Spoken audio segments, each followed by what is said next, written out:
Mais um corte do Inteligência Limitada. Não esqueça de deixar sua opinião nos comentários. O menino russo. Por isso que é o menino russo. Eu conheço o trabalho dele. Ele diz que reencarnou. Eu acho que ele fala muito sobre Marte, né? Ele fala sobre a destruição de Marte e tal. É interessante pra caramba o relato do garoto. Borisca. Isso. Ele nasceu em Marte e reencarnou na Terra, né? Alguma coisa assim. Relato interessantíssimo. Bom, vamos lá. Tem uma aqui do Soneca, que ele fala assim: se Deus imagina e logo que ele imagina existe, nós não poderíamos ser uma imaginação de Deus? Dá pra você repetir?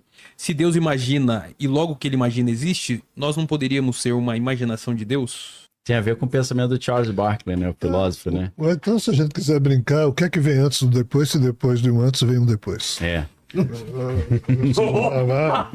Vamos ver se a gente acorda aqui, se Deus imagina. Charles Barkley falava, né? Ser é ser percebido, né? Aí os caras falavam, mas ele fala assim, se cai uma árvore no meio da floresta e não tem ninguém olhando, ela realmente caiu? Aí o Barkley falava, ela caiu porque tem alguém percebendo. Aí eles falavam, mas quem? Se não tinha ninguém? Ele, Deus. Vai ver que sim. A resposta é afirmativa. Manda. O Will, ele perguntou sobre o projeto Blue Beam, se tem alguma coisa a ver que vocês estão... Eu queria ouvir a opinião do Jean aí sobre isso. Olha, nós estamos nas mãos de forças humanas mais vendidas a tecnologias e a interesses de um misto de acordo que envolve, exatamente, coisas humanas e não humanas, e diversos projetos existem, e esse é só um deles. Esse é um dos mais falados, né? Tem outros muito piores, esse é o mais, exatamente. Ganhou mais popularidade. Né? Esse é só um deles. Mas só para quem não sabe sobre o que é o Blue Beam, o que seria?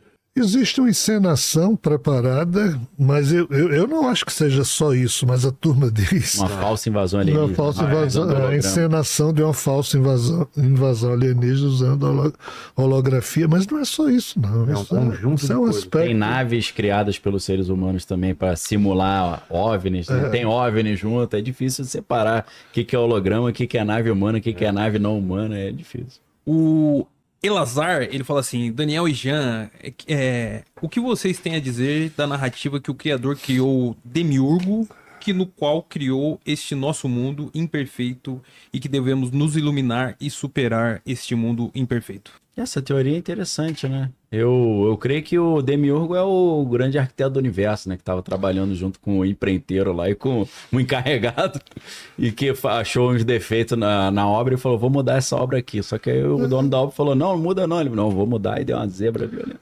Você, eu e Platão pensamos do mesmo jeito. É isso aí. O Júlio Bessa, ele fala assim, os senhores conhecem o pesquisador e psicólogo e teólogo espanhol Logari Puyol, que publicou uma tese de doutorado, Era uma vez Jesus no Egito, afirmando Jesus ter sido uma criação dos judeus com os romanos a partir de textos antigos egípcios escritos demótico. Conheço, mas não assino embaixo. Ele escreveu assim, sem pontuação nenhuma mesmo? Parecia parecia um Chaves, né? Parecia um Google. Metralhadora, né? Agora vamos falar. Caramba, não tem vírgula, não tem ponto. É que ele misturou espanhol com português.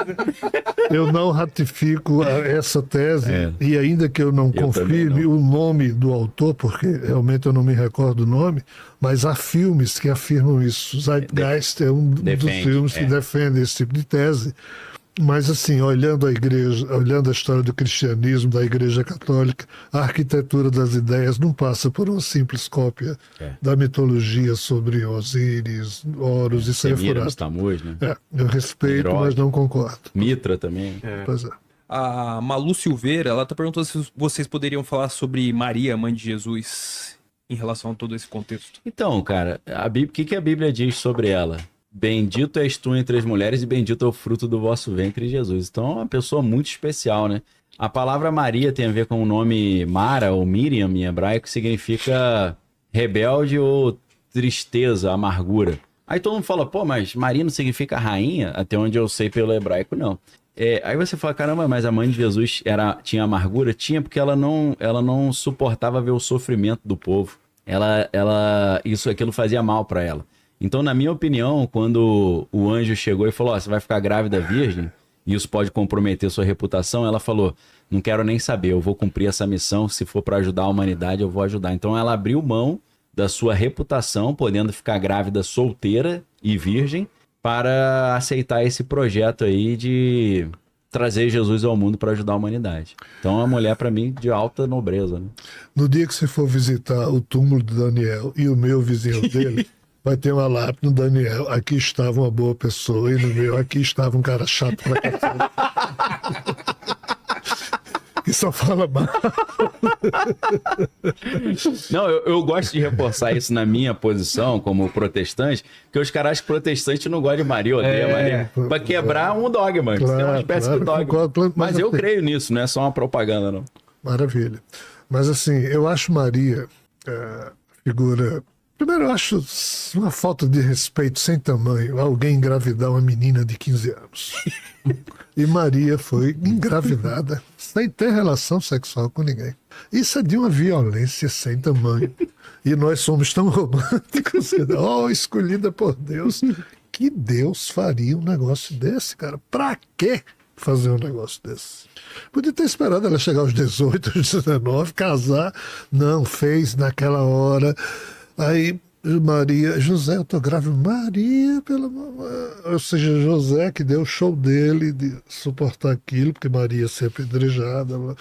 Ou seja, Maria é uma figura fantástica, porque, assim, Javé de fato atormenta as pessoas que ele escolhe. Ela teve muitos tormentos, né?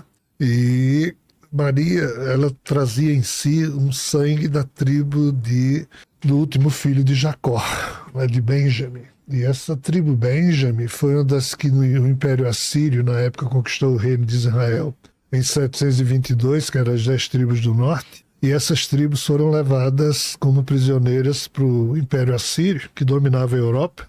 E a tribo de Benjamim foi parar lá na Gália Francesa. Por isso que os descendentes nos quais Maria nasceu, ela nasceu na Pequena Gália, que era exatamente... Os judeus da Galiléia eram tidos pelos judeus da Judéia como judeus de quinta categoria, porque eram miscigenados com os europeus. Esse sangue europeu de Maria, Jesus herdou, como também herdou a tal inseminação artificial que nela fizeram. E o ser humano Jesus é produto de 2 mistérios que a gente jamais compreenderá. Mas assim, realmente na espiritualidade Maria é tida como, não é nem opinião, é só uma constatação. Maria é tida como alguém muito especial, formidável, realmente que viveu momentos terríveis, porque ela sabia que o filho dela era de fato o Messias e ver o filho não usar os superpoderes dele para fugir à crucificação, ela não entendeu nada, ninguém, ou seja... É um ser humano, foi um ser humano formidável e em espírito continua sendo uma trabalhadora infatigável no sentido de tentar fazer algo pela humanidade. Agora, só um detalhe. As aparições de Maria que o catolicismo coleciona, aí a gente tem que pôr umas vírgulas, porque um espírito minimamente evoluído, é aquilo que Kardec dizia, uma mensagem do espírito não vale pelo nome que a subscreve, mas pelo seu conteúdo. Aí, Maria apareceu em tal lugar, e lá vai você para tal lugar. O que é que Maria disse para rezar mais?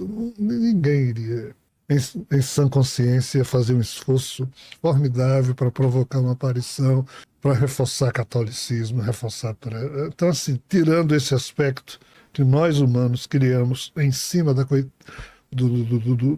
herança, do legado de Maria, mas assim, Maria é uma heroína que nós ainda precisamos descortinar a grandeza da pessoa dela, na minha opinião. Última pergunta, Crato, escolha com sabedoria. Vamos lá, tem aqui uma pergunta da Aninha que ela fala: qual é o papel da fé e da dúvida na busca espiritual? Como vocês acreditam que Jesus lidou com a dúvida e com a certeza? E como podemos aprender com isso? Uma pergunta do chat GPT, né? Não sei, né? Perguntar pra Aninha. Vou falar rapidinho. Eu creio que Jesus, né? O que a Bíblia fala, o apóstolo Paulo ensina? Jesus Cristo, sendo Deus, não usurpou assumir a forma de Deus, antes ele se esvaziou e assumiu a forma de servo. Então eu creio que ele veio aqui mostrar que a vida é difícil, que a humanidade é problemática, mas é possível viver uma vida digna.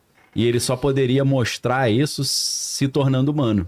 Porque ele descer na forma, no esplendor da sua glória divina e não pecar e ser feliz seria fácil.